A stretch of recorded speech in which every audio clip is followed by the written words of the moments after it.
Hi guys, welcome to home kitchen. இன்றைக்கி நான் கொண்டு வந்திருக்க ரெசிபி என்ன அப்படின்னா, கல்யாண வீட்டு ஸ்டைலில் சிறுபருப்பு பாயாசம் எப்படி பண்ணுறது, இது எவ்வளோ குயிக்காக ஈஸியாக பண்ணலாம், இதுக்கு என்னென்ன பொருள்லாம் தேவை, நான் என்னென்ன பொருள்லாம் ஆட் பண்ணியிருக்கேன் அப்படிங்கிறத இந்த வீடியோ மூலமாக நான் கூட ஷேர் பண்ண போகிறேன். இதே போல் நிறைய ரெசிபிஸ் நம்மளோட சேனலில் இருக்குது. ஸோ மறக்காமல் நம்மளோட சேனலை செக் பண்ணிக்கோங்க. இதே மாதிரி நிறைய வீடியோஸ் பார்க்குறதுக்கு நம்ம சேனலை மறக்காமல் சப்ஸ்கிரைப் பண்ணிக்கோங்க. பக்கத்தில் இருக்கிற பெல் ஐக்கான் கிளிக் பண்ணி ஆல் கொடுத்துக்கோங்க. அப்போ தான் நம்ம போடுற வீடியோஸ் நோட்டிஃபிகேஷன் உங்களுக்கு வரும்.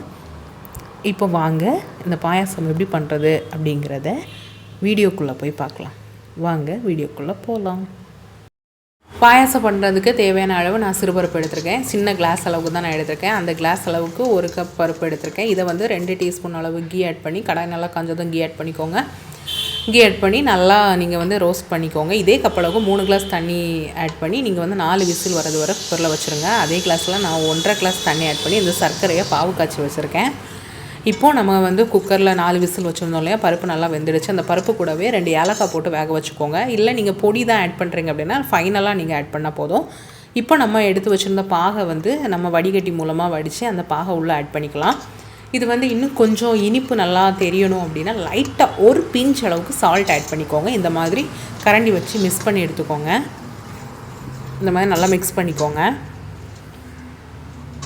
இப்போ இதுக்கு தேவையான அளவு நம்ம இந்த தேங்காய், முந்திரி பருப்பு, திராட்சை எல்லாம் இந்த 2 டீஸ்பூன் அளவு கீ ஆட் பண்ணி நல்லா வறுத்து எடுத்துக்கலாம். இதுக்கு மெயின் தேங்காய் தான். நீங்கள் தேங்காய் எவ்வளோ ஆட் பண்ணுறீங்களோ அதுக்கேற்ற மாதிரி ஸ்மெல்லும் நல்லாயிருக்கும், டேஸ்ட்டும் அவ்வளோ சூப்பராக இருக்கும். இது கூடவே நான் ஒரு சின்ன ஏலக்காய் ஒன்றே ஆட் பண்ணிக்கிறேன். ஆட் பண்ணி நல்லா ரோஸ்ட் பண்ணி எடுத்துக்கோங்க. இப்போ இதை பாயாசத்தை பார்த்தீங்களா, கலர்ஃபுல்லாக இருக்குது.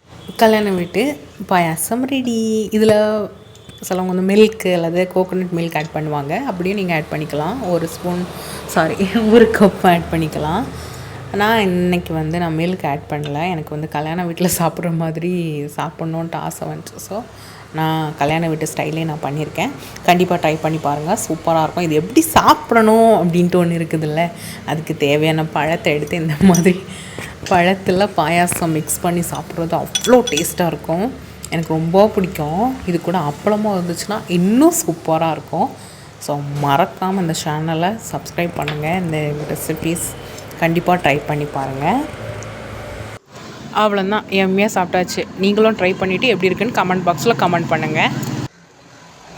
லைக் பண்ணுங்கள், ஷேர் பண்ணுங்கள், கமெண்ட் பண்ணுங்கள். தேங்க்ஸ் ஃபார் வாட்சிங்.